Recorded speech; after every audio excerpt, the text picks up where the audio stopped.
Coffee and Pan Dulce. How's that? Coffee and Pan Dulce.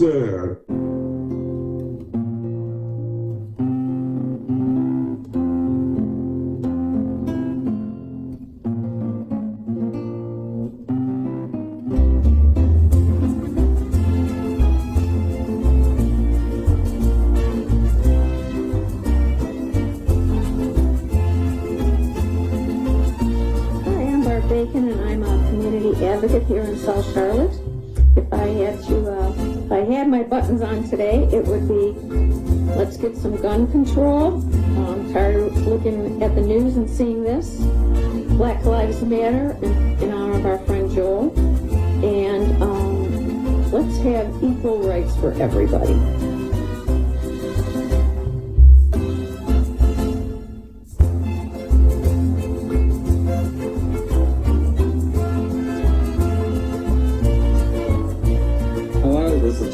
Gunn. I am a community advocate here in Charlotte, North Carolina for LGBT women's rights with the National Organization for Women, gun sense laws with Moms and Men Action, and anything that extends equity to all. Thank you.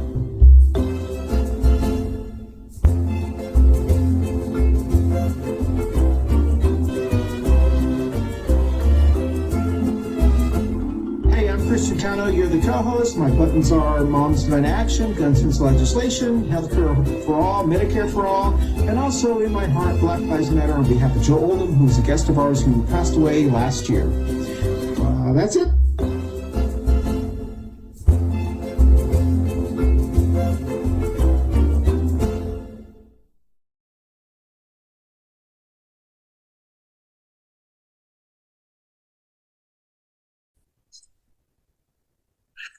Good morning, everyone. Welcome to Coffee Pan Dulce. Well, Coffee Pan Dulce. This is Christian Cano, one of your co-hosts, along with Jenny Gunn and Barb. We want to thank all of those who join us on Facebook Live, but also those who watch us on YouTube, and the thousands who listen to us on your favorite audio podcast platform.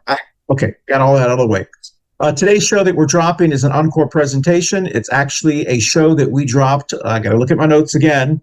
We dropped this show on July 26, 2023. It was Coffee and Pan Dulce Show 0256. It was our 256th show. We actually taped this show with some guests of ours, or recorded this show with some guests of ours around the country. The name of the show was Florida's War on Drag and Disney. We're changing the name a little bit when we edit this show to The Great Florida Mess, or something. I don't know. You'll see what the name of the show is. It was a great show. We had Sushi from Key West. We also had Cece from Winston-Salem here in North Carolina, and they talked about and they shared their views about what's going on around the country about the war on drag, the silly war on drag. So we do hope you enjoyed the show. We are doing the encore presentations the entire month of December. To give us time to spend with our family and friends during the holidays, we've been recording straight for 5 years, and we wanted to continue dropping shows every week like we have for the past since 2018. Our 7th season is starting in January 2024. We will have a whole new bunch of shows with great topics for election season 2024. It's going to be a very interesting year for all of us. So once again, enjoy this show. We hope we'll see you again next week for another encore presentation or a vintage show. I don't. Who knows what we'll do? We always, those who watch us know that kind of wing it. So we'll see you. Enjoy this show, and then we'll see you next week with another encore show. All right. Thanks, y'all.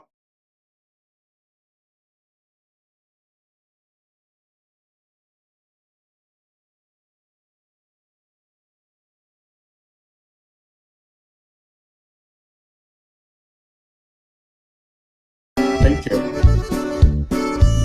Good morning, everybody. It is in Coffee and Pan Dulce time. Almost said it wrong again. It is the last Wednesday of the month already. If you're seeing this, stop it, or it's pops up on your podcast platform.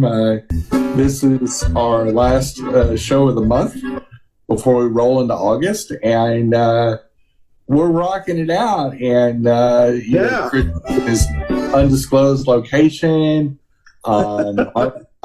I'm broadcasting from a different studio because obviously you don't see a trans flag behind me like normal. And so very, very bizarre. So we like to shake it up in July and August. And how are you doing, babe? Good. How are you? That's a beautiful painting you have back there, by the way. I just thought it's gorgeous. Yeah. It's gorgeous. It's gorgeous. My little dingy apartment, looks very familiar. How's the weather? How's the weather back in Charlotte? It's nice and miserable. We're having nice like most of the East Coast and up to the Midwest is covered up with the smoke from the Canadian wildfires as they're Canada's, this isn't part of our news segment, but Canada is actually mobilized the military to help out with the firefighting.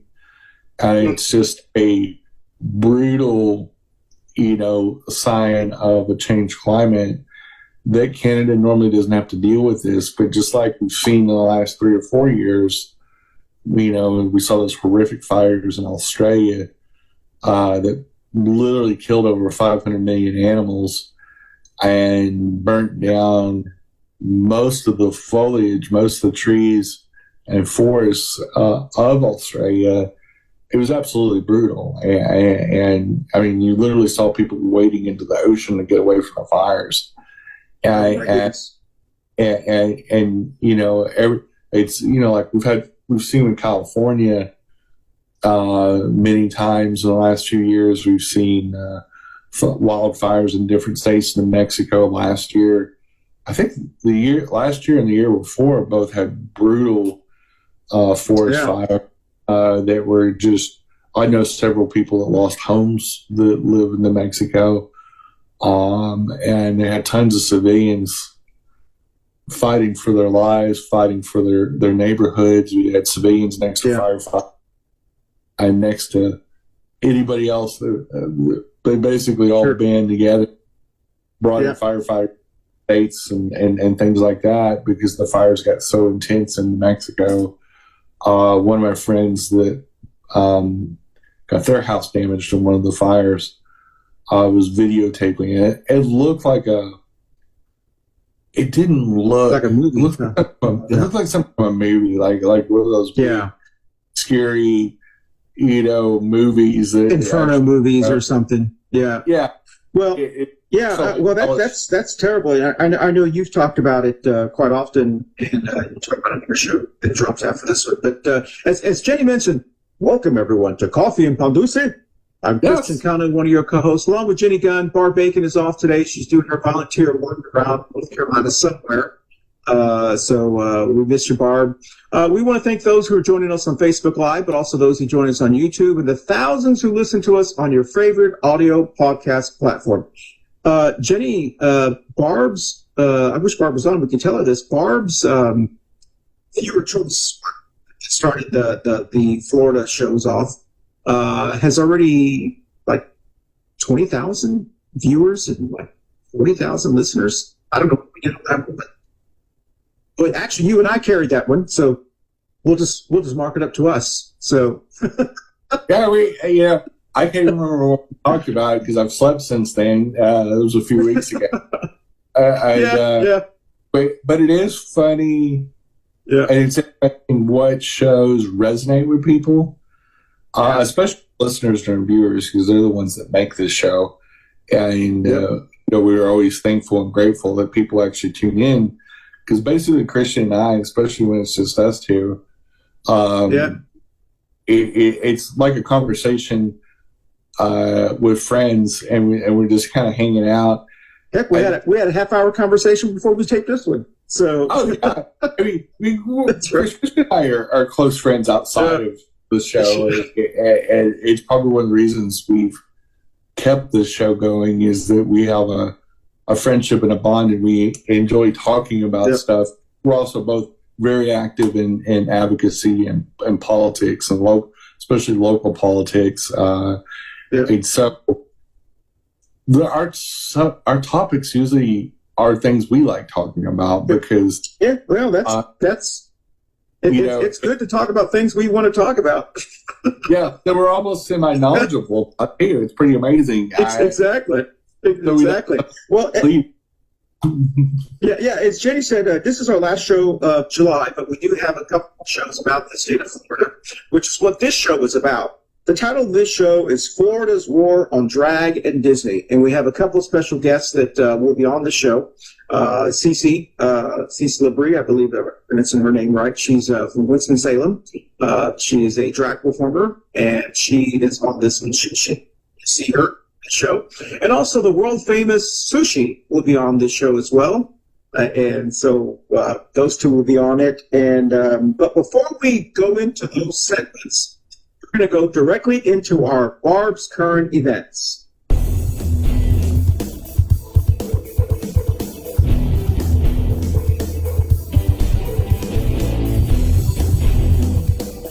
And this is Barb's current events. All right, so here we go. Jenny, how many do you want to do? You want to do 1, 2? Well, up to I you. know. I guess I can lead off with one, and then we can. Okay, go ahead. Grab more if there's one that you like to talk about. But Okay, you start. I'll go ahead and set it up. Moms for Liberty. I'm pulling this from an article that ran in the Palm Beach Post, and Frank Cerebino,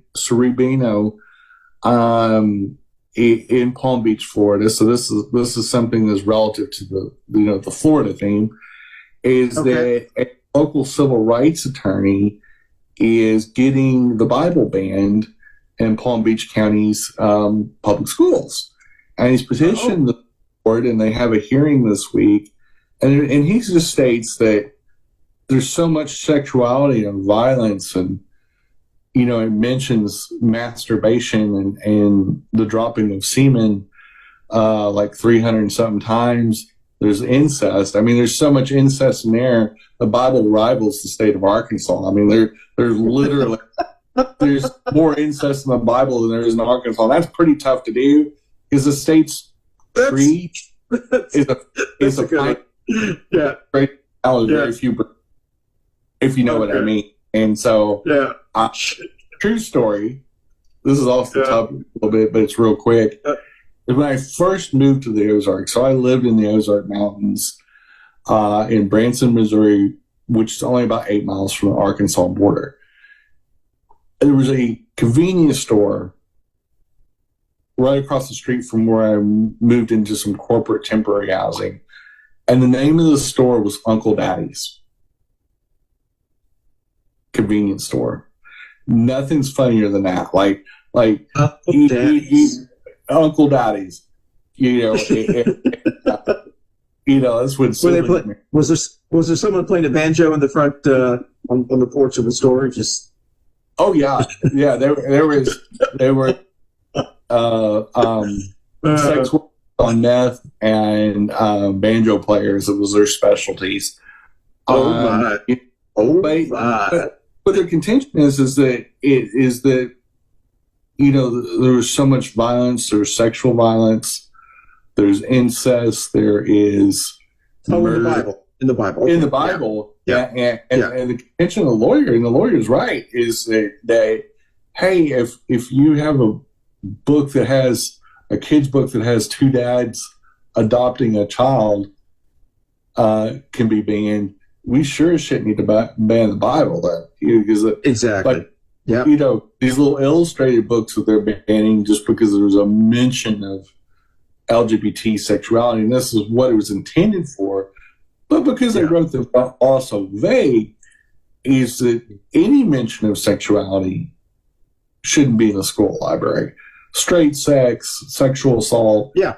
That's all the Bible's about, is about violence. It's literally about consequences of violence and how the nonviolent God, drowns people in the Noah story. I mean, the Noah story is a story of flooding and genocide. You literally wiped out everybody on earth except for Noah and his family, which I don't know how that math works out. When you're talking about reproduction, speaking of incest, and a boatload of farm animals. And, so you're like, it's not really that good of a story, because when you think about it, it's kind of horrible. Like when they've adapted it into a movie, you see all these people outside of the ark drowning, and you're going, not something you really should be teaching kids is that, hey, if you don't go by the rule, it's okay to drown. You made it. Yeah, you made a good point, Jenny. And I know we've talked about this over and over again, and I know I'm preaching to the choir with you, but for those listeners and followers who never watched this before, just the hypocrisy, and Cece said it perfectly when we take her segment for this show, just the hypocrisy, which is pretty normal for these kind of individuals, the Bible bigots, the hypocrisy, because if they truly were interested in getting sex out of elementary schools, or however they trying to spin it, then their arguments would be there should be no books with sex in them. But that's not what they say. That if their intent is so obvious and so clear to everyone, there should be no same-sex couples or no. So they don't really care about sex. They just trying to get the gay out, and that's, I think, what makes it so disingenuous and makes them such shitty people. I mean, yeah. Sorry to say it that way, but it's the truth. And it's ironic that these Bible bigot Christians, these white Christian nationalists, their main tenet of their faith is that their God sent themselves down in the form of their son, with this expressed intended purpose to get tortured and murdered. Yeah. Now think about that for a second, that your religion is based off angel rape and unconsensual sex with a teenager, a 13-year-old girl. Because how old Mary was when she got inseminated by an angel, which essentially is also God. So God inseminated God's future mother with its own semen to make its own son, which is also himself too, according to the Holy Trinity stuff, just to murder themselves. 33. And you wonder why there's so much violence and anger, is that the Bible and their entire religion is a death cult, and it's based on worshiping them murdering their chief deity in a human form, which is, if you took all the names out and didn't call it the Bible and you just wrote it as a fictional mythology, you think, oh my God, this is for kids. And why people take their kids to a church is just to make that family a multi-generational, guilt-ridden deal. Plus, pastors are known for really enjoying kids. And so, there's the fringe benefit of that. New cash of young boys coming to the Catholic churches, and you wonder, if you look at the business model of these Christian church businesses, and you didn't call them churches anymore, you just said it's just a social club. You would go like country clubs, for example. Sure. And you give that much power over a social club like a church, and if you don't do what I say, there's consequences type thing. Nobody would go. Well, I think, I think in 2023, and I know I'm preaching to the choir once again, they have become less relevant, which is why you see the numbers of churches dropping. But hey, listen, my Barb's current view, current event is going to be a little different. The Orlando Sentinel, I hope I'm saying that right, the big newspaper in Florida, the Orlando Sentinel, they did a scathing op-ed about our favorite governor, Governor DeSantis. And basically, the title of it is DeSantis, Florida's obsession with LGBTQ Floridians keeps hitting new lows. And they basically do an editorial about his obsession with gay, LGBT, trans kids, about how it's dishonest, it's irrational. It's literally like this obsession he has. And I know we've talked about this before, this weird obsession that these people like Bible bigots have. It's starting to get freaky. I mean, I know you and I've talked about this before, but what is this obsession they have? It's like, it's just weird. It's weird. It's prevalent amongst the entire Republican Party, and it's been this way for a while because they fought like hell to keep marriage equality from happening. They still continue. They're still taking shots at marriage equality. Even with that really questionable federal law that we passed in 2022, but even the ACLU said, there's a lot of loopholes in this thing. The biggest issue is the Republicans Party disdain for LGBT individuals. One, as a community, we're fairly open-minded, but we're also very well-read, and we're used to having to protest. Straight Republicans don't have to worry about Supreme Court rulings banning them. And we've fought to get some sort of equal rights and civil rights to exist in society without getting arrested for who we are. And so, one, you got to talk about a political party that's 90+% white, a very monochromatic political party, not a big tent party, like the Democrat Party. And it's a people that have a very one-siloed viewpoint. And one of their big points is being anti-LGBT. And it's going to create chuckle fucks like Dick Suckus because, one, he's an idiot. He's a fucking idiot. He's just as stupid as Robert and all them. He may have went to some fancy schools, but obviously he didn't learn anything when he was there. And his wife is a mom's for tyranny, theocratic weirdo with bad eyebrows. And clearly they don't know any gay people because the meatball and her both have terrible grooming skills. Like I don't think they have friends in general. I mean, no. Who would want to be friends? At least, I will say, Trump can be Trump. He can be kind of witty when he's not going off some QAnon-fueled idiot. But when he's actually acting like a regular person at times, he has a charm and a salesmanship to him. He has a swagger. Whereas DeSantis just looks like a little fat white meatball, white boots. He looks like Saturday Night Live, but he looks like it's just that somebody's playing.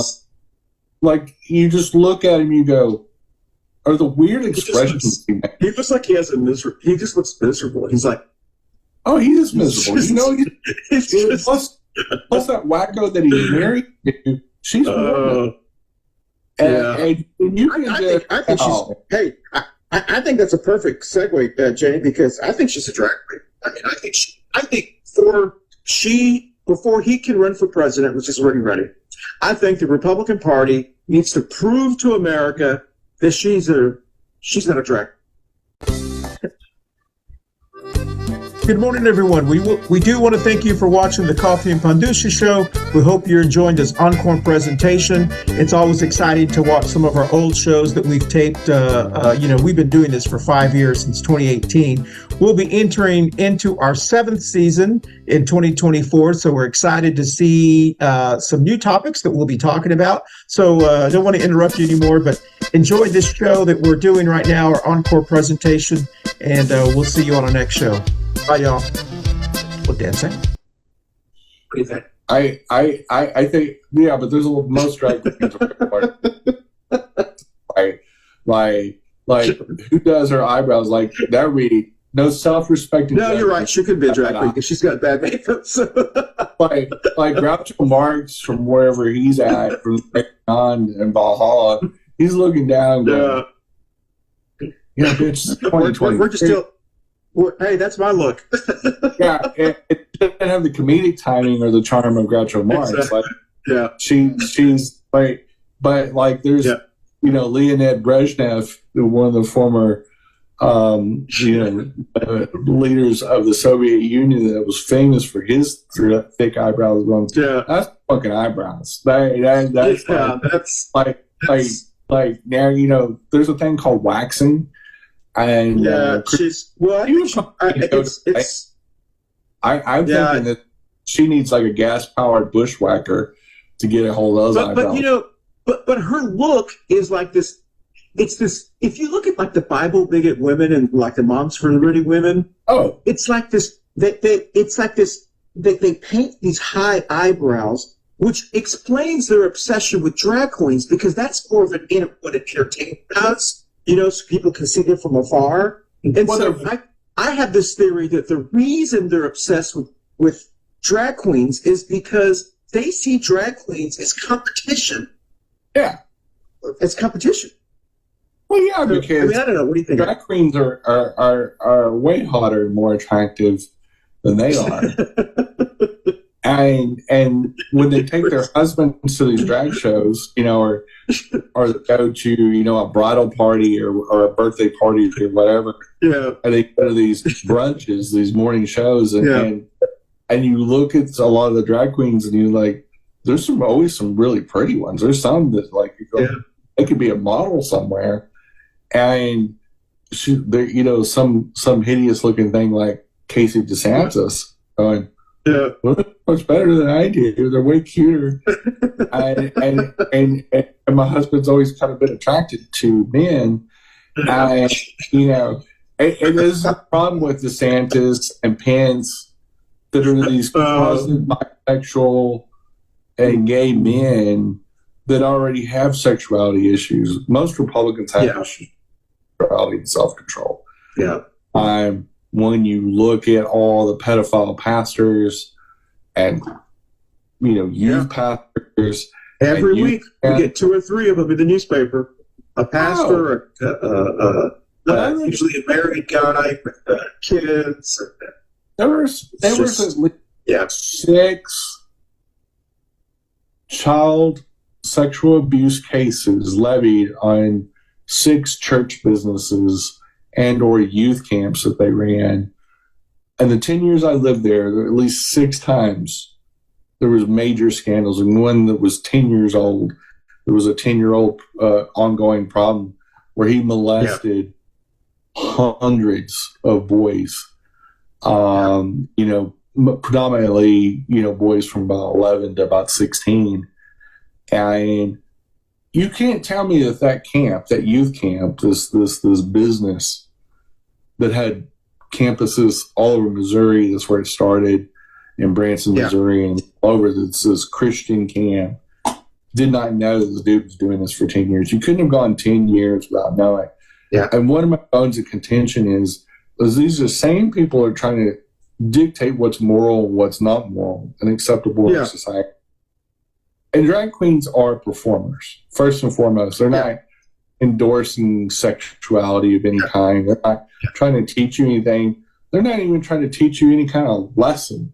You go there, they they're entertainment. They do backflips. They wear wild costumes that are colorful, not much different than a circus clown. And they're supposed to be over the top. The whole point of drag, whether it's a Shakespearean play, whether it is, some type of Roman performance or modern drag that's in gay bars and spaces that are affirming, is it supposed to be over the top? Otherwise, it'd be really boring if a dude just stood around and just lip sync. Would you? I know we've gone completely off topic. We're going to take our first break and then go into the CC segment. But just, I know you and I have talked about this, but I really wish somewhere around the country, and if someone's, wherever you are, write your state legislature, wherever state you're in, have one of them propose legislation that says, if we're truly concerned about the safety of kids, then any organization, which would include a church too, it would include a school, it would even include a drag queen, any organization that is convicted of molestation of children has to be closed. So if a drag bar is convicted of molestation of a child, you got to close that drag. If a church is convicted, you've got to close that church. If the school is convicted, you've got to close the school. 40% of Catholic churches should be closed. So my point is, if we're truly concerned about that, that means that these evangelical churches, if there is proof that one of their pastors or ministers has done something that's illegal, they, by law, must be closed and they cannot reopen. And that, I think, would show what the true intent of these Moms for Liberty and Bible bigot individuals are. If they're truly concerned about kids, let's say, all right, we'll agree with you. And let's include drag bars too.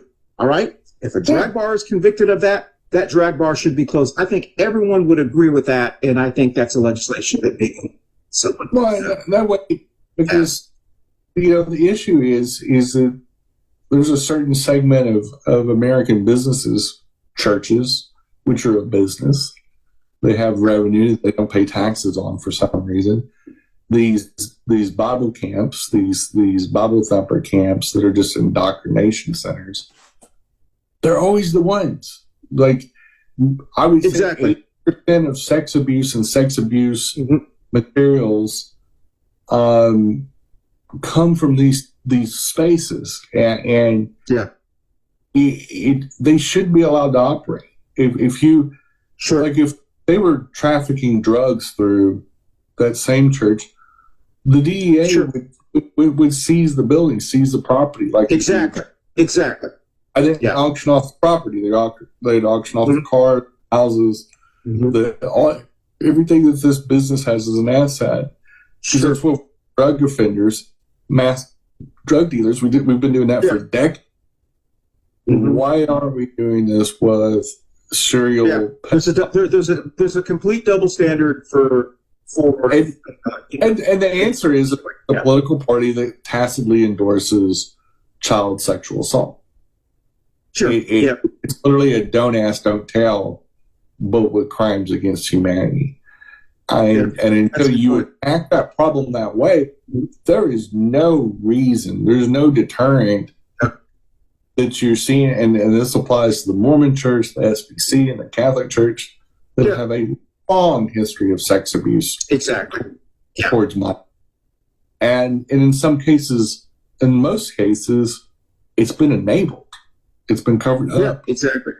And I always use the San Antonio pedophile trials back in the late 90s and early 2000s, where we had hundreds of now grown-ass middle-aged men getting on the stand and talking about the trauma that caused, the hurt that it caused, how it greatly affected them. And the settlement was, I think the first settlement against the diocese Antonio was like $300 or $400 million divided out all these petitioners, and it was justifiable. These churches need to pay a price of money and property. And they need to be closed down, just like the Santos wants to close down the drag shows. That they need to be closed down. So I think that's something pretty important. Hey, listen, Jen, that's going to be our first segment. So we're going to go into our second segment, which is when we come back from this next commercial. Winston-Salem's own professional drag entertainer, CC Labrie. I hope I'm pronouncing her name correctly. If not, she'll correct me. When we come back, she will be on talking about our topic and how the drag law. So the war on drag has impacted her and maybe even North Carolina. So we'll be right back with Coffee and Pan Dulce right after this. Hey y'all, thanks for watching and support our local black and brown businesses, including our sponsor, Manolo Bakery. That has some fabulous pastries, food, cheesecakes, all kinds of specialty cakes, stalls, and much, much more. Some of the best food we eat in Charlotte, North Carolina. Again, Manolo Bakery, right here in East Charlotte. Thanks for watching. Hey everyone, thank you so much for watching our Coffee Pan Dulce Show every week.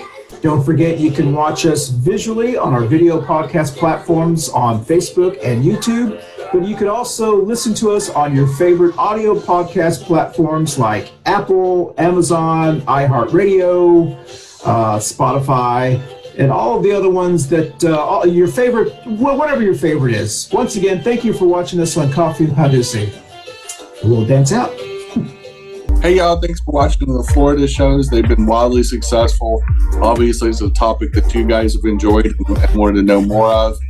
And we like talking about the dumpster fire that used to be the state of Florida. And we'll probably talk about it some more this summer. Thanks for watching, y'all. Bye, y'all. Thanks for watching. All right, so we are back. Thanks for sticking with us through the Barb's Curtains event. And this is a pre-recorded insert, and we have local drag talent, CC, and we're going to get their take on our subject of the day, which is the war on drag queens and the war on Disney and whatever else Governor Dick Suckus thinks of. But welcome, CC. Welcome to the show again. And thank you. I'm so excited to be back. I even bought this new painting. I pulled it out of the closet. I was like, this is my backdrop. Well, I think it's happened to all of us. We did get pulled out of the closet at one time or the other. But anyway,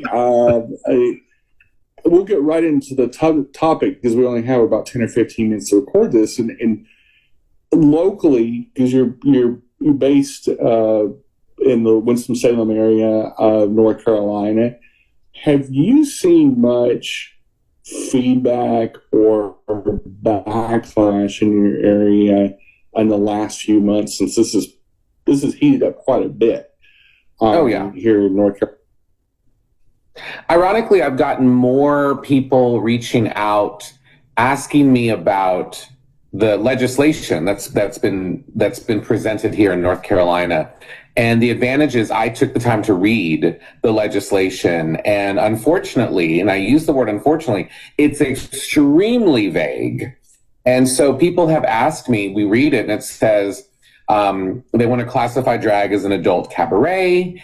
And it is, so that means 18 and up, not in public spaces. So what does that mean for like pride festivals? And it's really targeting, it's very specific. The specificity in it's men who dress as women, women who dress as men, and perform in a prurient manner. I actually had to look up that word, and it means like hypersexual, like they're classifying drag performers as strippers. I have friends who are strippers, and very respectable industry. And they even say, my friends who are adult entertainers say, you all are not adult entertainers, you all as in drag performers. But it's just an opportunity. It's more of a target towards, I believe, trans people. Because what is considered being public and being in a prurient manner? Am I just being dressed in drag because it is the opposite gender and not the gender of my birth? Dressed in, I'm wearing a 50s housewife dress with an apron and I'm walking down Main Street and it's like, oh, I'm aroused. So, who is saying that this is prurient? And that's the other vagueness. Like, is it the arresting officer that says, well, I don't think this person with a beard and a Lucille Ball wig is hypersexual. And then if maybe that person does, and I go before a judge, okay, does that person think I'm hypersexual? So it's so vague, and it's so, it's unconstitutional because it violates our First Amendment right, period. 100%. I mean, and I think, in DeSantis down in Florida, they're basing this off the Florida model and the Tennessee model, which, when the judge struck down the Tennessee drag law a couple months ago, the ruling said the law is so vaguely written that it can apply to a lot of people, and the judge has the wisdom to realize that this is a tempest in a teapot. This could backfire not only on progressive people that want to celebrate drag and burlesque and the arts and I mean, you could extend this to Shakespeare. You could extend this to so many different plays. I've actually read some Shakespeare in my lifetime, and there's so many things that you could say. Well, that's prurient, because they kissed, and it's a male actor in drag, playing Lady Macbeth or something, Mrs. Doubtfire, Hairspray. Yeah. I mean, you can go down the list of, like if a touring Broadway company, brings, Hairspray to Charlotte.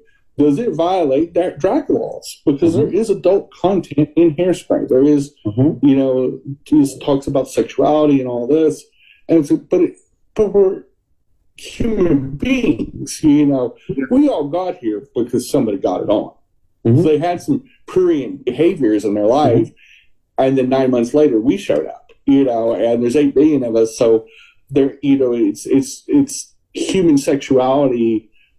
It's not the 1620s. We don't have the Puritans here. We, drowning witches and stuff like that. Not yet. Not yet. But I think the intentionality is the vagueness. I do believe that they're targeting the trans communities as well. I think they're trying to end pride festivals.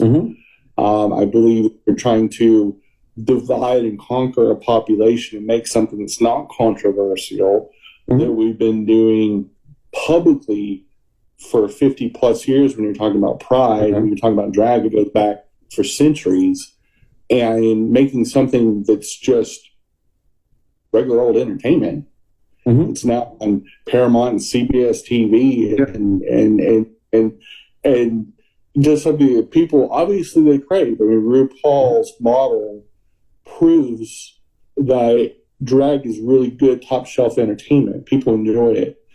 And they want to be the no fun gang, but it sounds like you're getting more support than backlash. If I'm hearing absolutely. Here in Winston-Salem, my audiences, the audiences at our shows, and I say our because I do a lot of co-hosting with another local performer. Her name's Anna Yacht, A-N-N-A. I've seen her. She's really good. Yeah. Yes, Kristen saw her perform. That's right. Yeah. Anna is a phenomenal entertainer, and we host a lot of shows together. And we actually hosted a show last night together. And there was, the crowds, they're at capacity. We've been asked by the venue owner to can we make this 18 and up? And it's like, we can absolutely, but it's always been 18 and up. We've just never explicitly said 18 and up.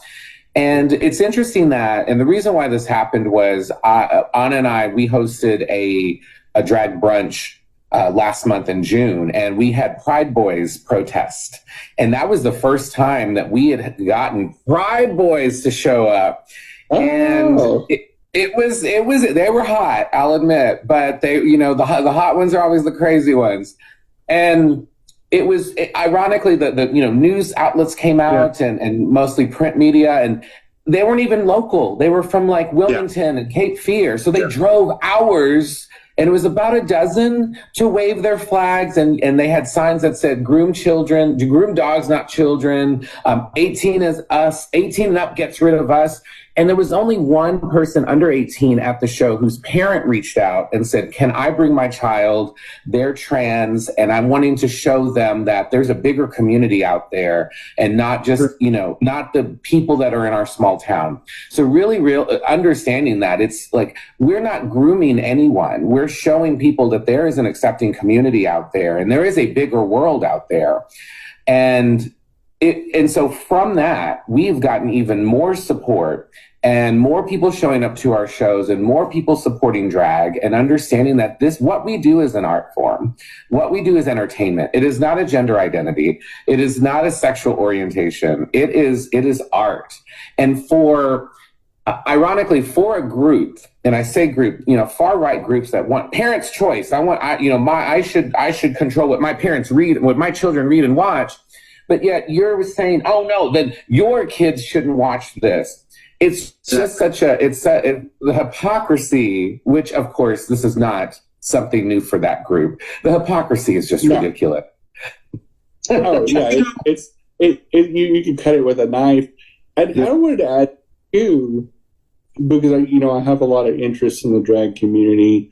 It's one of the ways that I promote my company, my startup, is we've done different drag shows. In fact, we're doing one at the end of the month. And do you think it's increased business for y'all? Do you think are your shows more packed? Absolutely. Just even in June, May, June, July, the fact that we're at capacity and near and like over capacity, where it's people are just, I shouldn't say over capacity, but standing room only for people to watch a drag show or a drag bingo. And at different venues I've performed at, and even that Anna does shows as well, it's people in front of, we're packed like sardines in order to see drag and support burlesque and support the community. Because if we don't put our money where our mouth is, essentially, if we just say, oh no, this is wrong, but we're sitting at home watching Drag Race or we're watching Queen of the Universe, but we're not supporting local queens, therein lies the problem. So more people have come out and said, and I tell people, we said, I open every show with this, this is your first time at a drag show? And over at least 40% of the audience, my first time at a drag show, round of applause. Awesome. So let me explain how drag shows work. If you enjoy the queens, if you enjoy the entertainers, feel free to tip them $1. But I said the best tip you can get is applause. And we practice applauding. And I have people come up and say, this is my first time to a show, and it's not what I thought it was. It was so much better. We're not, most of us are not, sexually oriented, dancers and gyrating. I'm too old to gyrate. I'm too old to wear a heel more than 1 inch. So I'm shuttling around in my kitten heels and, singing my songs. There is nothing sexual about that. And I love changing those minds when people come and say, this is, first time at a drag show, I had a great time. I had one woman recently come to a show, and she came up to me and said, I just turned 78, and this is my first time ever to a drag show or a gay bar. And I'm like, well, it's not a gay bar, but I didn't correct her. I just, And she says, I've had the best time ever. She was tipping, and I said, it's your birthday. I said, before you leave, let's sing happy birthday. And I said, may I let people know? And she's, oh, yes, I would love that. And people wanted to buy her shots, and she was Don Julio. Yeah. I was like, okay, this is Don Julio. Exactly. Yeah. Hey, a question real quickly. Jenny, and I know I've asked you this before, Jenny, but I'm curious what you have to say, CC. We may have talked about this a couple of months ago. It almost seems like, as Jenny said, all of these laws that are being passed around the country, they are unconstitutional. We know in our heart and our gut they're unconstitutional. They're just wrong. There's just like this feeling they're wrong. But it almost seems like the far right are these moms for liberty, these real, I call them Bible bigots. They know they're unconstitutional. They just want to pass them to stick it to the gay community, because they lost the equality marriage thing. And that was a huge issue for them, like abortion. So do you think that they have passed these laws just to rough the feathers for a while, knowing they're going to be ruled? It takes years to get to the Supreme Court, And so, I mean, do you have that feeling that we're going to have to deal with this maybe for a couple of years, or what do you think? Well, being politically active and being on different political action committees and things of that nature, I think it's a twofold thing. I think it is they've moved publicly so far right that it's like a magician. Look at the birdie, and it's misdirection. The Republican Party is turned into an absolute dumpster fire as a political party. I don't even look at them as a political party anymore. It's a group of individuals that seem like attention-seeking children that are play acting, office holders, and all they know to do is campaign. And they said this about Trump in 2017. It was like he never stopped campaigning and patting himself on the back. I think the second thing is that it's a Hail Mary because our country's demographic is changing so fast. We are seeing a baby boom generation that holds power right now, especially over campaign finance and that sort of thing, that has dominated American office and political office since Clinton. Clinton was the baby boom president.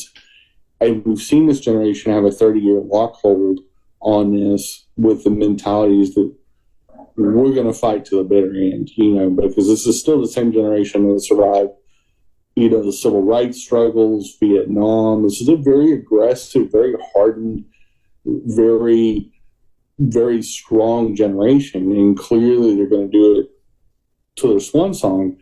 And they're very afraid of the very progressive younger millennials and baby Zs. And they skew very high in some parts of the country. 80% of them vote, Democratic. Hey, good morning, everyone. I do hope that you are enjoying watching our Encore presentations of our Coffee Pan Dulce Show. This one's getting pretty exciting here. It's always exciting to see our old shows and what we talked about and if they're still holding up to the test of time. So we do want to remind you that our 7th season is coming up in 2024, in January 2024. So we're dropping these Encore presentations so that way we can enjoy some much needed time with our family and friends during our holiday season. So we do hope you enjoy these Encore presentations. Enjoy them. We'll see you next. And it's a generation that is facing the smoke that we talked about off camera, and they're facing existential crises that are way beyond what, I'm assuming, Cece, you're pretty close to our age. That, I'm a Gen Xer and Christian's a Gen Xer. And Yeah, Cece's 25, so yeah. Oh, 25 and a half. That's right. It's that smoke filter from Canada. That's right, exactly. It does wonders for filming, especially, so I got the window, but I'm bringing in that natural smear. And but hey, Jen, because I know we don't have a lot of time left, but even I know we've talked about this. Even within the Republican Party, 52 to 53% of the Republicans don't like these anti-trans, anti-gay bills, and so even within their own party, they don't like this this bullying type of thing. But it seems like the group that's holding on, or that's making up the noise, the Proud Boys, for example, this is their 15 minutes of fame. They like to hang around other guys. That's just what they. Yeah, I know. They cut their face and I look, say, hey, I know you from from last night. But I mean, Cece, do you think this is going to be around for a couple of years? Are y'all prepared for that, or how are y'all dealing with it? Absolutely. We can look at history and look at, marriage equality. How long was that? That was more than a couple of years, that even prior to U.S. Supreme Court granting that. I think with all of these social issues, they'll run their cycle. And I'm glad to see not just young people, but people who historically don't vote because they feel their vote does not count, starting to vote, especially in local elections, because so often they say, oh, I'll only vote in the presidential, or I'll vote in, every 4 years. Local election they count as well, because in North Carolina, it was a local, for here to Winston, a local senator or House of Representatives who authored the bill, or the anti-drag bill. Yeah. Mm-hmm. And but the way that the districting is, he's half in Winston, half in the county. So it's not even half. Gerrymandered. This much in Winston, this much in the county. So, and he's my representative. And there were people that came to my shows and invited him that we would love for you to come to the show so you can see what it is. And they asked if I would be willing to speak to him. Absolutely. I show him I'm a white collar professional who also is a drag performer. And I will be more than happy to talk to you about it and clear up any misconceptions. And, never returned our calls. So it will. So to answer your question, yes, it will be around. Yeah. History has shown that if it's any sooner than, I think 2 years is pretty short, honestly. I think it's going to be around a lot longer in some capacity. Well, and I want to bring up one last point, and we all remember the 1990s And towards the end of the 90s, the vice president's wife, Tipper Gore, got really aggressive about music lyrics and how, is going to lead to devil worship and all these crazy things. And obviously, we grew up with uncensored lyrics. We never did censor lyrics per se. Mm-hmm. I think they did print them on CD covers and album covers and things like that. But the truth is, this hair on fire, these are hair on fire, made up issues that gay people and trans people and queer performances have been around for millennia, because queer people have all existed. And it's just something, because I think we got a widespread acceptance since the turn of the century. And I also think, too, in modern times, people can use technology, and we can see that drag has come out of the shadows on TV. And people are going, let's see what the hoopla is, it's a much ado about nothing. And there's always going to be proud girls and DeSantis's that are nuts about it. But the irony is, I think it's going to help our community in the long run. I think it's going to, people embrace us, and just like the bathroom bill, it's going to backfire more than they ever expect. Yeah. Well, for those who are watching, I apologize. Jenny, you're having technical difficulties, but I can hear you, so it'll come out there. But you sound like the Matrix there for a while, so I apologize. But I hear exactly what you're saying. Hey, we have run out of time, Cece, and I do value your time. Thank you so much for joining us. And any last words, Jenny and Cece? Support your local drag artists. Yeah, 100%. Come out to the shows. The art of drag is so much fun, and it's a good time. All the performers are good.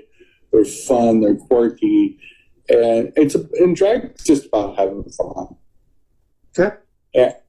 And I promise they don't bite except on special requests. And but you really, no matter where you live, because we broadcast all over the nation, support your local drag, support your local arts. Because if you ignore it, just like your teeth, if you ignore your teeth, they go away. If we let people control our art forms because they just don't like it because they're big mad at Bud Light, then they dictate what our society has. And we want to keep art around. Sure. Just because it's not your cup, get over it. Yeah. I don't like going to churches, but I don't want to burn the churches down. So, let's just all. Well, thank you. And thank you so much, Cece, for spending time to talk about this. It's a very important topic.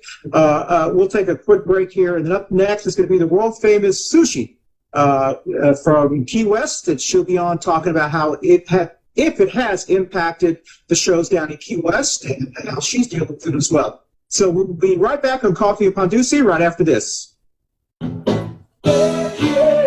Hey, I'm Christian Cano. I wanted to thank you so much for watching our Coffee Pan Dulce shows. I also want to thank you so much for watching us on our video podcast, which is on Facebook and YouTube, but also for listening to us on our audio podcast shows on your favorite audio podcast platform, like Apple, Spotify, Google, Amazon, Deezer, Podcast Addict, Podcast Chaser, and many more. Once again, thanks for watching us and listening to us on Coffee Pan Dulce. Bye, y'all. Here we go. Well, welcome back. So it was great to have Cece back, and her painting. It was good to see that her painting came out of the closet. So. Yeah, coming out of the closet's always important. Exactly. Whether it's North Carolina or Florida, whatever, a lot of the ground zero for a lot of this crazy thing, I call it a test kitchen for these crazy ideas, is emanating out of Florida, because you're having a very problematic human being that is wanting to run for the Republican nomination for president. in 2024, and is getting crazier by the day and saying more problematic things. He's getting so crazy that even Republicans are not wanting to vote for this guy. His numbers of approval ratings are like in single digits. Like the RNC is in trouble because their front runner is going to go to prison. Their second highest one, which is DeSantis, is only polling in about the 5 to 7% range. Yeah. So your top two guys running for the RNC are both problematic, and they're both stupid. Yep. And not that we're surprised that the Republicans are running a bunch of people that are very stupid, because that happened in 2016 as well. I mean, it was like, Marco Rubio, Cancun Cruz, Trump, and one or two other losers. It's ironic that Trump called veterans and people that served and sacrificed suckers and losers. The whole party, the Republican Party, the whole MAGA movement is a bunch of screwball losers that are going to go out and buy, gold and embossed fake rubber checks and pay hundreds of dollars for it. You talked about that on your show. Explain to our viewers on this show what you're talking about, because I never heard of this, but you talk about it on your show, which I thought was hilarious. New scheme. So they it's a money laundering scheme for Trump, just like those NFTs where large donors bought blocks of NFTs that they probably turned around and just deleted. So they got this new scam going that is these golden embossed commemorative checks, kind of like the golden ticket from Willy Wonka type thing, except they're not hidden in chocolate bars. They would actually make them more palatable if they put them in some really good Godiva chocolate. Got the golden ticket, I forgot the song. And it's much worse than that. The infomercial that's built around this and the website that's built around this is so scammy looking. It's so. What did you say? Buy now, or what do you do? Sunday, 60% off. Gun show. We got guns that look like knives. We got knives that look like guns.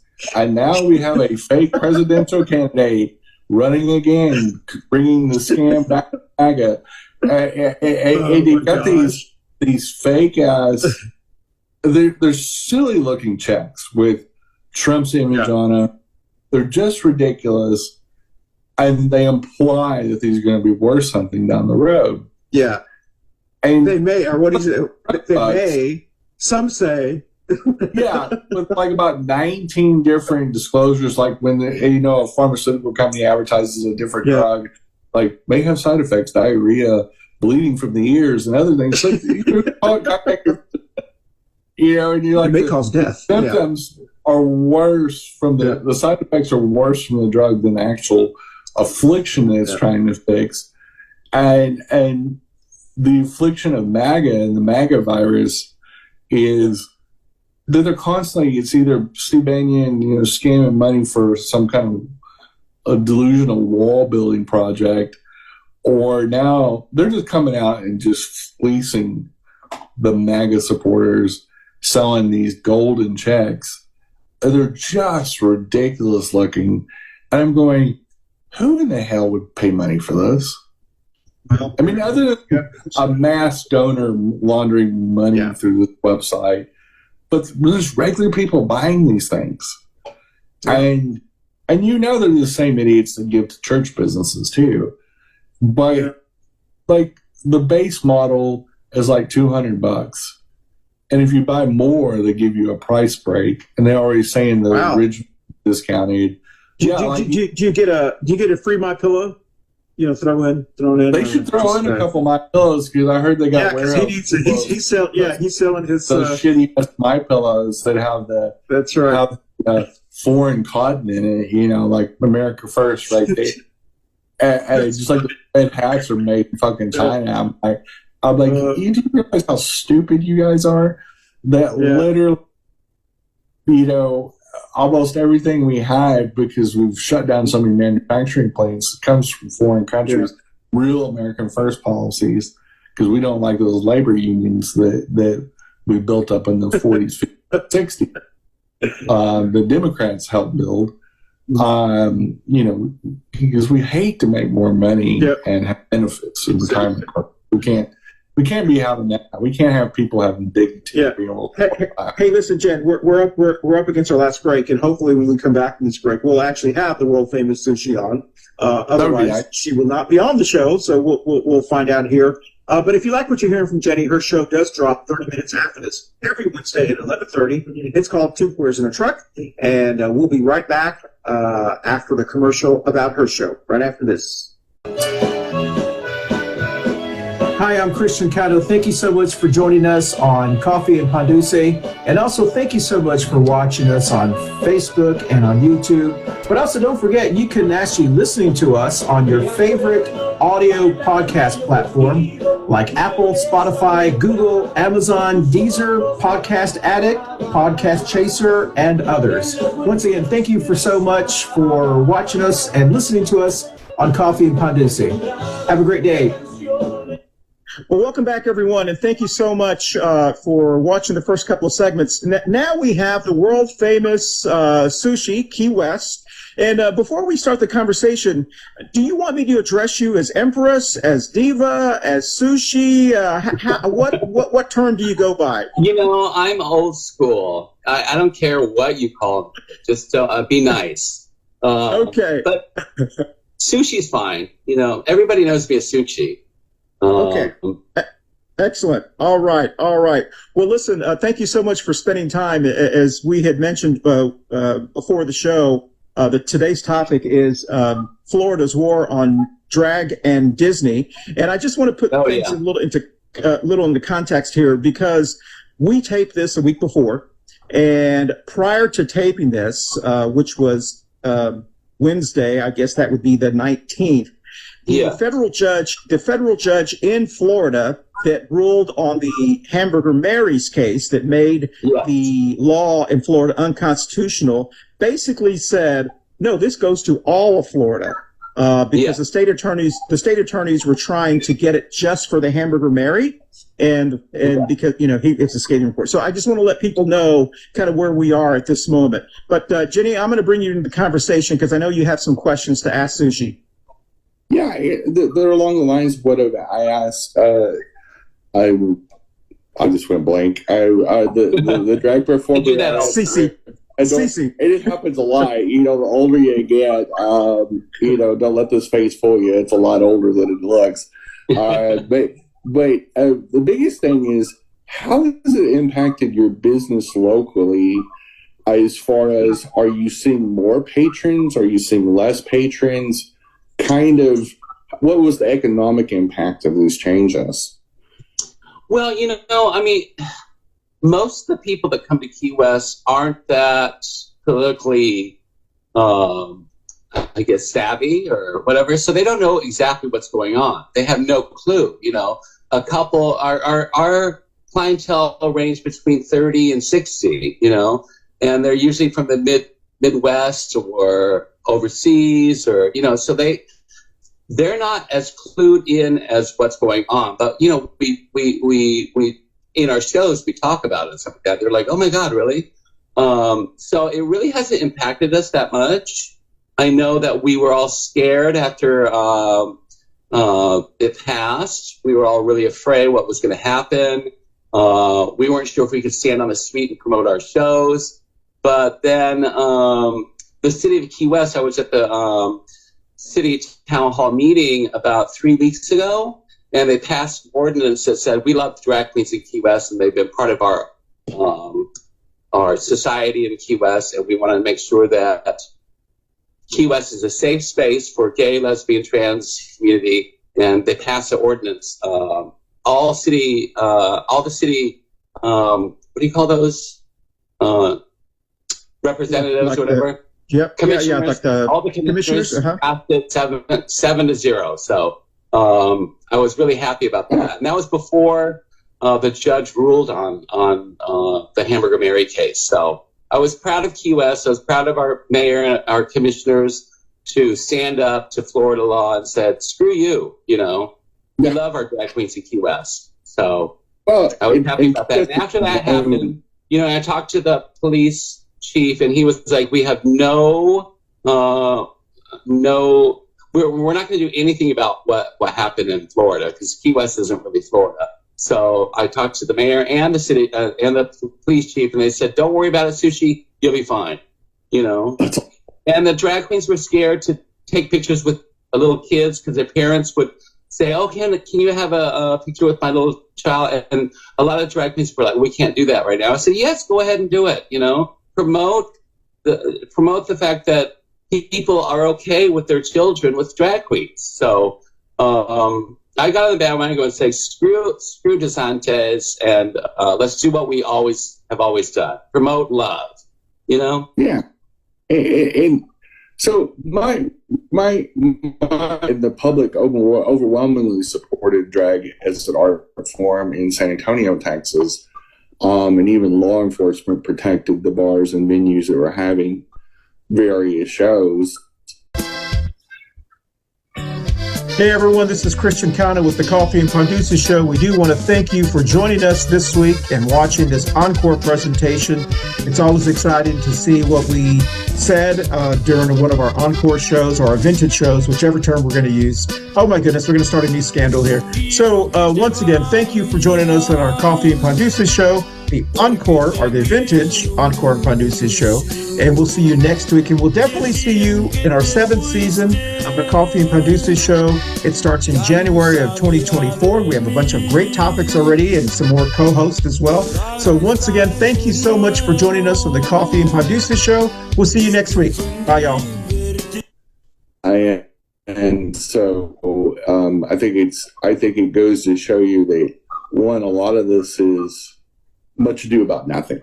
These social wars over drag queens and trans kids, made up boogeyman stories that I would much rather have my kids. Yeah. They're not adults, but they used to be. But I would rather have my kids around drag queens than pastors any day of the week. Exactly. And I mean, because drag performers and trans people, we don't have any influence or power in society. We're the others. We're the outliers in society as far as the societal hierarchy. And I go, really, to be able to groom kids, you've got to be an authority figure like a policeman, a coach, a pastor. Yeah. And lo and behold, every time you see somebody on Twitter showing another confirmed pedophile, it's always one of those, like 99% of the time. And so I think it's ridiculous to use our status as a minority. And you know what I hate is that when it is a pedophile and they're molesting a little kid, they think that pedophile is gay. They're not gay. They're pedophiles, you know? Yeah. They think, oh, that's a gay pastor. And that's why he's attacking little kids. No, it's not because he's gay. It's because he's sick in the head. You know, and exactly. I think, and it's a violent crime. Yeah, one of the things that especially in media and stuff like that. I remember when the Silence of the Lambs came out, and it was like, he's a drag queen cutting up women to make a woman bodysuit, and I'm like, no, he's not a drag queen. He might be, crazy in the head, don't you think? Yeah. So one year I dressed up to Silence the Lambs with a little bodysuit. Yeah, have y'all been? And I'm just curious because I haven't read about it. Have y'all been protested at all? Have you been approached? Yes, we raised money to send 4 of the drag queens up to Tallahassee, Florida, from Key West to go on the march. I think it was last month. So yeah, we've been fighting the fight, trying to put our best heel forward. We sent 4 drag queens up there. The community raised enough money. We did a GoFundMe thing, and it was great. Mm-hmm. And they went up there. They represented Key West. Unfortunately, I was in North Carolina at the time, but you were up here. So I do want to, hey, Jen, I do want to jump in real quickly because it shows you what a small world we live in. We have a place up in the mountains in North Carolina, and I was around the pool at the place, and there were two individuals that live in Winston-Salem, and they were talking about this fundraiser they attended, and this lady Sushi was there. And of course, I heard the word sushi, and they said, yeah, and they came in from Key West. I said, and I was like, what? They said, yeah, they do it every year. It's a big fundraiser. And I was like, what a small world. So thank you for what you do. Right? So yeah, I was up there. Yeah. So sorry to throw that in there. So I'm sorry, Jed. Go ahead. Continue with your questions. I love that. Well, yeah, it really is a small world. In fact, I'm broadcasting from Charlotte, North Carolina. That's where I'm based out of, and so is Christian, except for when he's on these undisclosed locations, as he currently is right now. And but it's at the drag community. Undisclosed. We have a lot of fabulous artists in the LGBT community that perform drag and burlesque and many of the other art forms. Stage forms.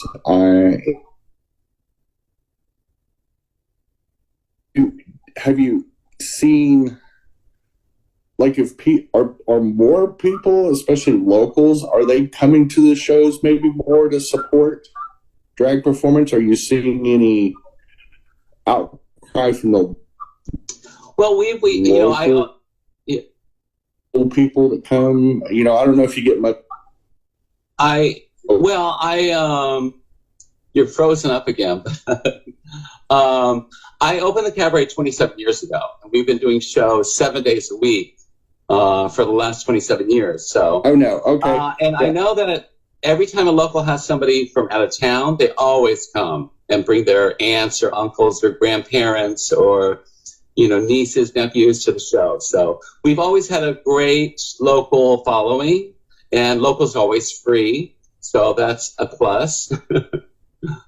But yeah, we've had great local support, always. So what's considered a local?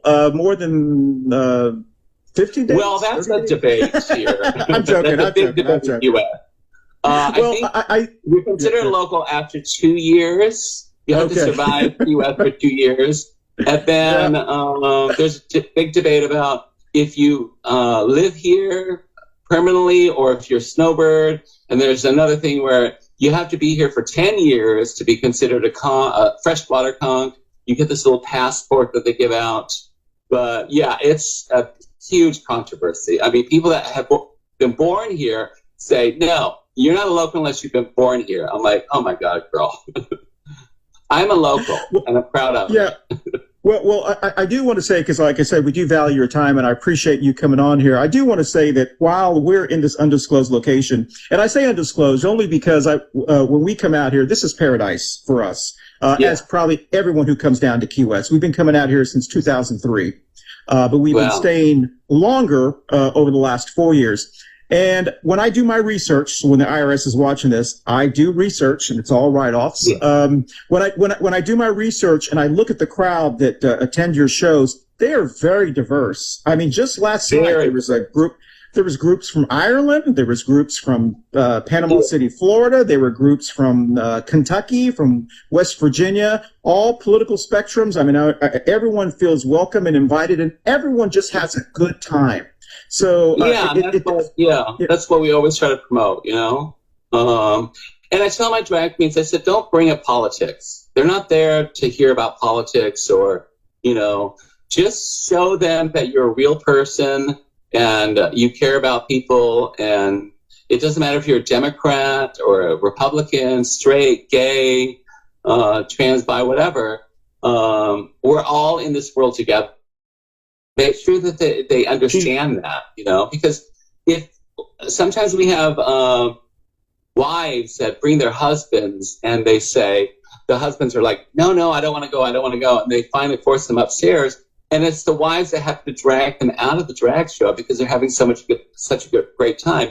And that's how we change people's minds, with love, laughter, affection, not hate. Any kind of hate is awful. So as long as you can convince that asshole that you're a real person. And if you make them laugh, if you make them smile, if you bring them a little joy in their life, they will, next time they start being an asshole, they'll understand, oh, yeah, no, that's a real person. So I've always told all my drag queens, don't preach. Do not preach to people. Just show them who you are, and they'll love you. And I think it's worked for the last 27 years. So I'm very proud of that.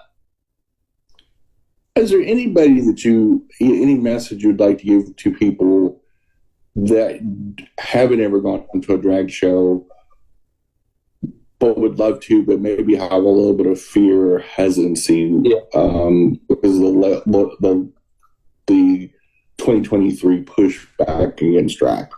Were there anything that you'd like to? Well, basically what I just said, don't be scared. We don't bite. I mean, like I just said, the wives want to take their husbands, and the husbands want to go, but then they finally go, and they have a great time, and just don't worry about it. It's not. We're not condemning any people or doing anything raunchy or nasty. That's the back room, darling. Sure. That's the left room. You have to pay extra. Most of the places I've been to, you always have to pay double. So but I'll start that. But it's a beautiful art form, and drag is millennia old. I mean, there's been some form of drag in the arts. Shakespeare days. This is nothing new. This art form. That's in the Shakespeare days. That's how two lesbian professors wrote a book about me, 801 Drag Queens of the 801 Cabaret, and they researched where the name drag queens came from, and it was from Shakespeare. When men used to be on stage, their dresses would drag behind them, so they usually would play some sort of queen or something like that. So that's where the term drag queen came from Shakespeare, with men's dresses dragging behind them. So Is this an educational show? It was considered immoral for women to be actors, and so every actor up on the stage in his day, whether it was Juliet or Romeo, so when they kissed, it was two dudes kissing. But one of them was in drag and in makeup and and looking like Juliet. And you're talking about late 1400s, early 1500s when this was happening.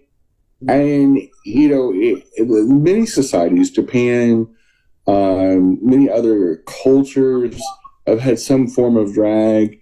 Well, actually, it was the 16th and 17th century, but Yeah, well, my dates are a little fuzzy. I'm not even drinking yet, but you're talking about, hundreds of years ago, way before the internet and the Google machine. And I think every society has had drag, Yeah, it's human nature. It's human nature to cosplay. It's human nature to entertain. Yeah. Well, listen, Miss Sushi, I want to thank you so much for your time. It's been very educational. And I do want to just say one last thing. Are you still dropping from the shoe? Actually, okay. After 25 years, I decided not to do it anymore. I thought quarter of a century was enough. 25 years in the shoe was enough. I had my time. It was great. I'll always remember those moments. But I wasn't having any fun in the shoe anymore, and I thought, this is I love making the outfits, but I'd rather pass it on to somebody else. But I will be back in 25 years. In 25 years for the 50th shoe drop, I'll be 80 years old. I'll be back. Wow, wonderful. So those who watch and listen to us, Miss Sushi is world famous for dropping from the shoe on New Year's Eve. And you're one of Anderson Cooper's favorite things to cover. My understanding is so. Jenny, any last words before we close out, Jen? This segment. No, we appreciate you promoting the art form of drag, and we as the show really would wish you all the best and keep fighting the fight and keeping drag alive and keeping an understanding of the LGBT culture alive. Yeah. And it's a beautiful art form, and we're glad to see that you have next generations of performers, and it's just a beautiful thing. Yeah, absolutely. And we're very proud of you, and keep fighting. Well, nice to meet you, darling. Nice to meet you. And where Maybe are you I'll from? get back down there. North Carolina area? Charlotte. I live in Charlotte presently, but I've lived all over, and I grew up in Texas. She's a fellow Texan. Yeah, she's a fellow Texan, like almost all of us. We all live in Charlotte, North Carolina, but almost all of us do. But almost all of us are from Texas. Well, Ms. Fisher, thank you so much. And for those who want to go down to Key West, once, of course, it's paradise, there are nonstop flights here from Charlotte, from everywhere, from Dallas, Fort Worth. Now the airport has expanded. From all over. And go to the 801, is it 801? The 801 Cabaret or 801 Bourbon Bar. 801 Bourbon Bar. Tickets on 801girls.com, 7 days a week at 9 o'clock and 11 o'clock. Wonderful. Well, once again, thank you so much, and we'll be right back on Coffee and Pan Dulce right after this. Up next is Two Queers in a Truck with Jenny and Christian, and hope you guys tune in. We'll see you in about 15 to 20 minutes. Thank you. Bye. Welcome back, everyone, and don't forget to join Jenny on her show. Comes on every Wednesday at 11:30. She's got some great topics today, by the way, because we tape it for this one, so I kind of know what's on the show already. So, Jenny, you know this Florida's war on drag and Disney, which it makes no sense. It's the Florida Orlando newspaper, and I'm sure all the newspapers, the major newspapers in Florida, have been writing editorials about how silly this is for him attacking. For them going after the major employers, for them going after drag shows, comparing them to, like CC said, like in North Carolina, they're comparing them to like adult entertainment, which if you've ever been a drag show, they're entertainment. It's you know, so I mean, what, I don't understand how they think that's going to be appealing to anyone other than a very small amount of Bible bigots and Moms for Liberty people. The vast majority, and we talked about when we were talking to Cece, 52 or 53% of Republicans polled say they don't like the bullying of trans kids and attacking of the LGBT community. They're 60 upwards to 60% now of Republicans are comfortable with equality marriage and want us to move on. You know what I mean? So I don't understand how they plan to. You have one half of the MAGA movement. The extremists, they appeal to the lowest common denominator of really stupid Christian nationalists, Bible bigots. These church businesses that don't pay taxes, they funnel money through PACs. They fund idiots like Trump and DeSantis. And the issue is a couple things. One of the reasons they target a company like Disney is Disney's always been an equal opportunity employer. They've always supported the LGBT community. They have different events like Gay Days in June, you know, and they've always been a welcoming and affirming employer. They're also a threat monetarily. Like the company's a massive company. It's a Fortune 100 company of entertainment and is legendary. They also employ 75,000 people in the state of Florida. It's the largest private employer in a state that's built around tourism. And it's like you're basically eating your own face off when you're the governor of a state that is their entire economy, especially since Disney, you know, built Disney World and the Disney parks and entertainment studios there in Florida. Florida was a backwards, jerkwater, you know, bigoted. Yeah, I mean, who wanted to live in Central Florida? No, nobody does. Nobody really wanted to live in Florida. Mosquitoes. Exactly. Maybe in southern Florida, you know, you have your retirement communities like Palm Beach and places like that. Fort Lauderdale is half of them are former New Yorkers that moved down there either during winter time or they live there full time. And other than that, most of Florida was a swampy wasteland.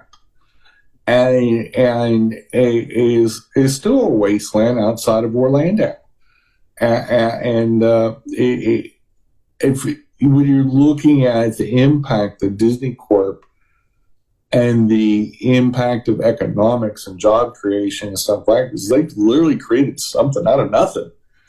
And Florida, he's always been indebted to them. And DeSantis, being the true fascist idiot that he is, feels threatened by that.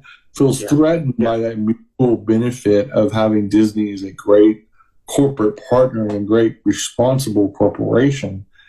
And he wants to have the complete and total say. So we're seeing a snapshot of what this guy is as a chief executive. And he's just a small, stupid little meatball. And it's the same reason why you would punch down on a minority like the LGBT community or the Black community or the Latinx community, is you punch down towards a ethnic or racial or religious minority and or a sexual identity minority like the LGBT community. It's because one, because you're a bigot and a coward. Two, you think you will get some sort of street credit with more bigots in your own political organ, and think, oh, he's taking a tough stance. And that's not how you win national races. You can't win a national race by only appealing to those few people. I don't understand how he thinks suddenly. What he is doing is exactly what states like North Carolina, that has a red legislature but has a blue chief executive, is just we Governor Cooper twice to keep us from suffering anymore because of bigotry. And it sponsored terrorism with the trans community with that stupid bathroom bill they passed in 2016, damaged North Carolina economic community and the business community, which could be no further from what we define as Americans as freedom to start a business, freedom to be an entrepreneur in this country. I mean, damaging Disney damages all the local businesses too. It makes it's ridiculous. Disney was in the middle of a massive expansion, about $7 billion worth of expansion. It was going to create even more jobs in Central Florida, and they pulled it out, and they said nope, other states. And reason being is, they're like, well, if this governor's going to keep waging war with us, we're not going to spend money in this economy. The free market. Hey, Jenny. I'm sorry. Go ahead. Finish the thought there. Should you have a finished thought? Because I do want to we've kind of run out of time, but I do want to talk real quickly. I forgot to go very quickly. I know I said I wouldn't do this, but I think it is kind of funny. We're going to go into the Pendejo Chronicles.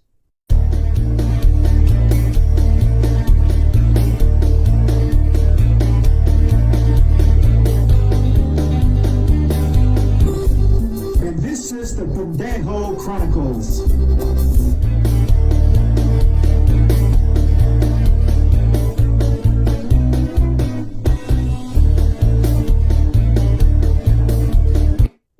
Okay, so here's the Pendejo Chronicles. The one who wins this one is George Santos. George Santos, the congressperson from drag queen congressperson from the state of New York.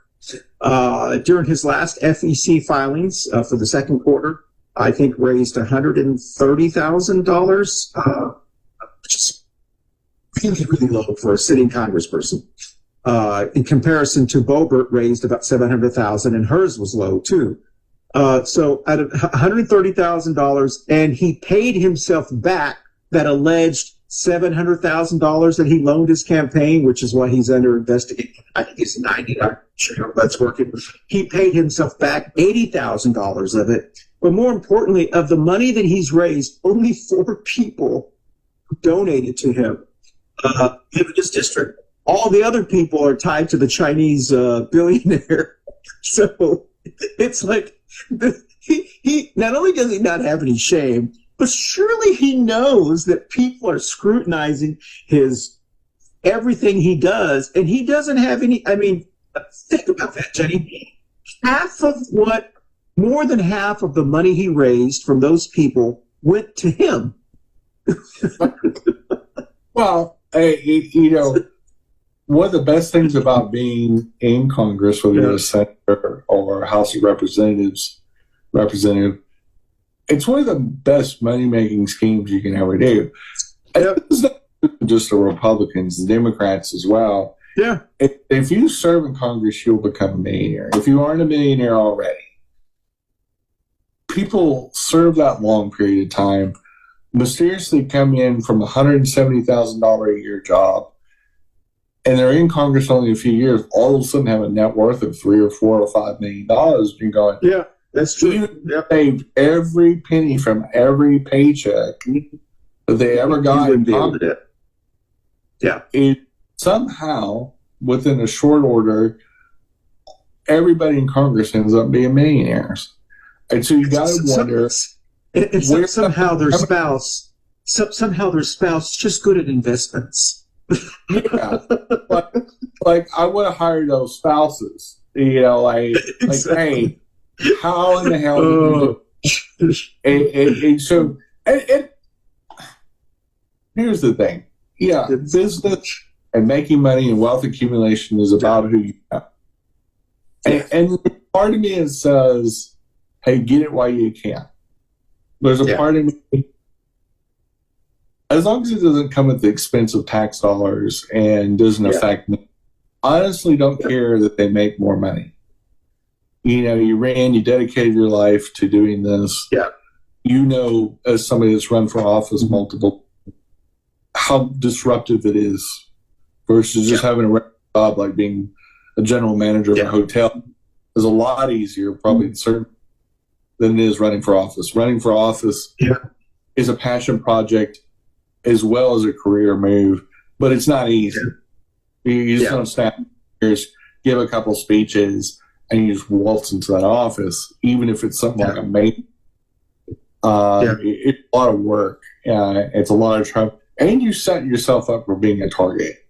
You're going to have people say things about you personally that are cruel, that are vicious. You've experienced that.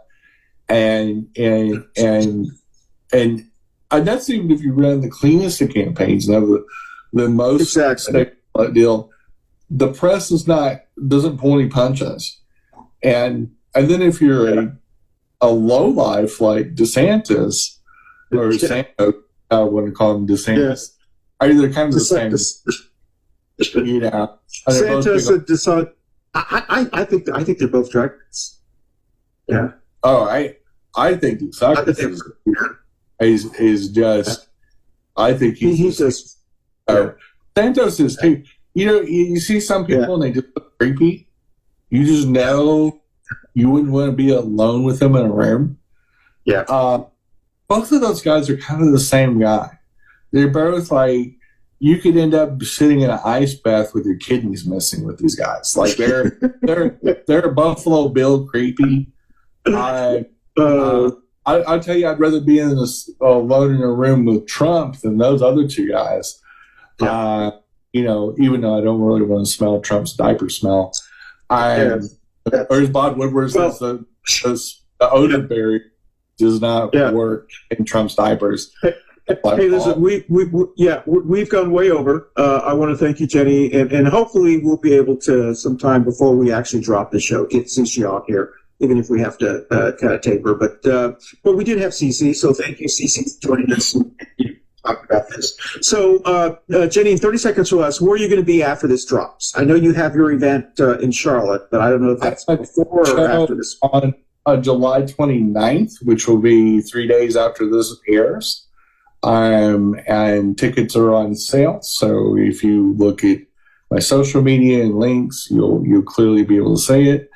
My company's name is Blue Applied Tech. It's a technology company, and the proceeds are going to our innovation fund to help lift LGBT people and other minorities out of poverty by doing job training and so much else. It's a long-term passion project I've had.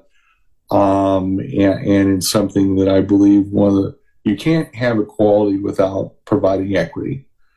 And, the biggest part of the civil rights movement, I believe, that never saw fruition in this country has been economic equity, whether it's with reparations, whether it's creating a non-red line class system and allow people to have access to things that specifically only white, straight, conservative people have access.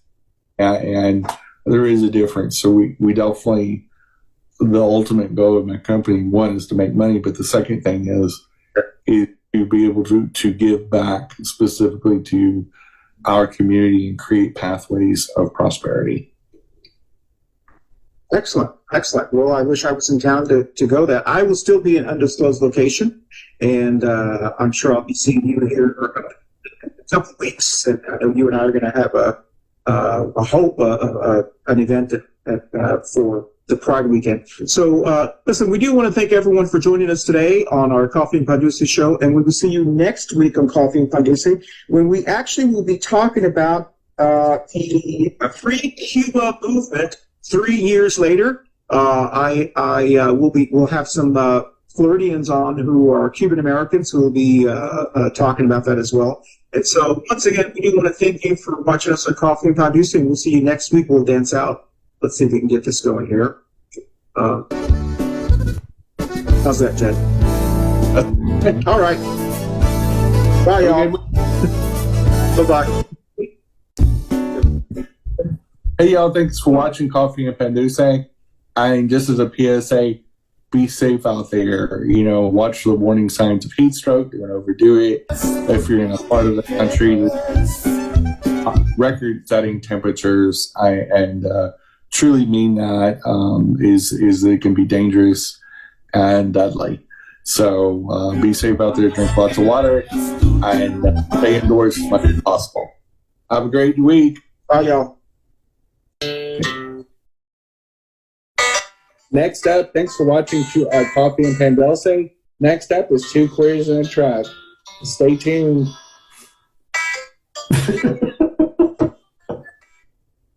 So this next little segment is actually going to be something that Jenny and I did around Cinco de Mayo. I actually went into the streets here at this location to talk to everyday people on how they feel about Florida's war on dragging Disney. So that's what this next segment is.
Florida, and have you ever been to a drag show before?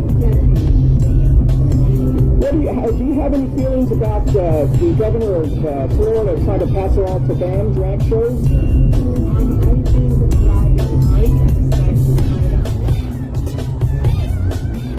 It doesn't really matter, short or long. I've tried. Just give me your name and spell it.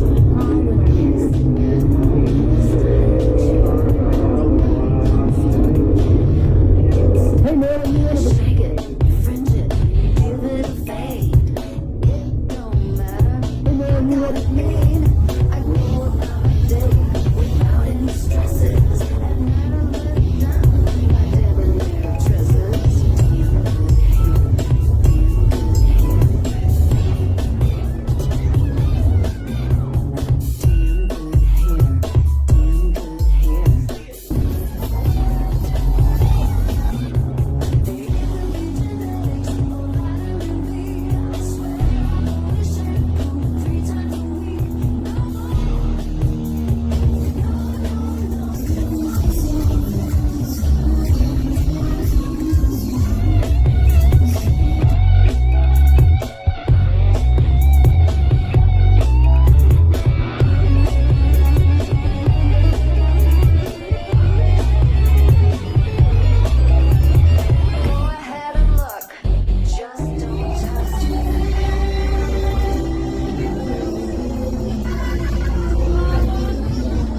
picture, but I won't pose.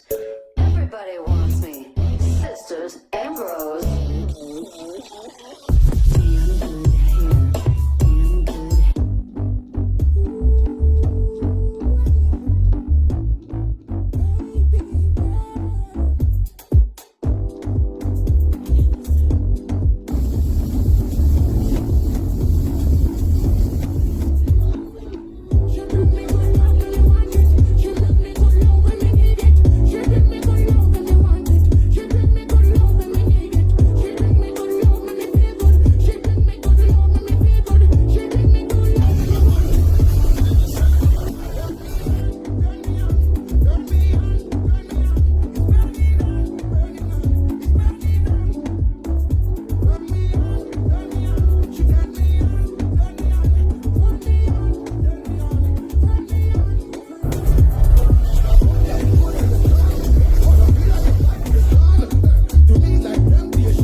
Coffee Pan Dulce.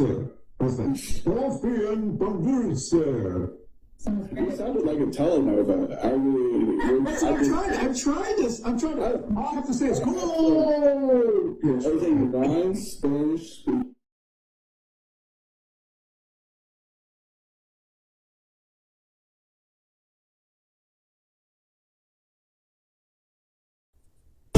Okay, can you? Yeah, okay. And then what we're going to do is, when you hear the music, Jen, if you'll start the show. Why would you do the music before we already started the show? Christian, don't play the music. It would make sense. Okay. Don't play the music. All right, hold on. Okay, hold on. We need to come back like we had a break, because at the end of the Barb's current events, we always do a break. So we need to come back like we're right. That makes sense. Okay. That's why you Now we know where the brains is behind this stuff. Yes. Well, we can't wait for that really admitted that every week. Okay, go ahead, Chet. Scared.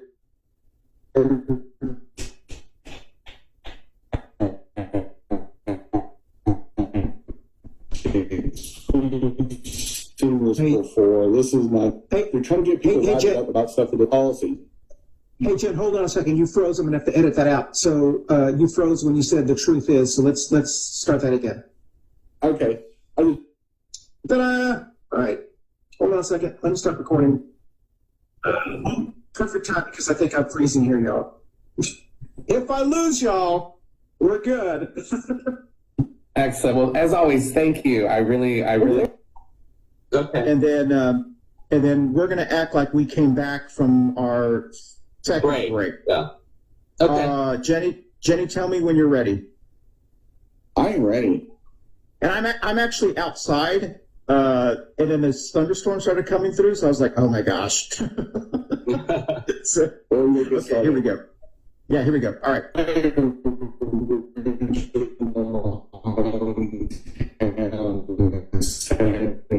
Taxes, and Jen, they had a lot of protests there. Hey, Jen. Yeah. Jen, you froze. I'm here. Let's start that. Yeah. Let's start that question again, okay? I'm going to put you on. I'm going to turn mine off, and then go ahead. Okay. You know,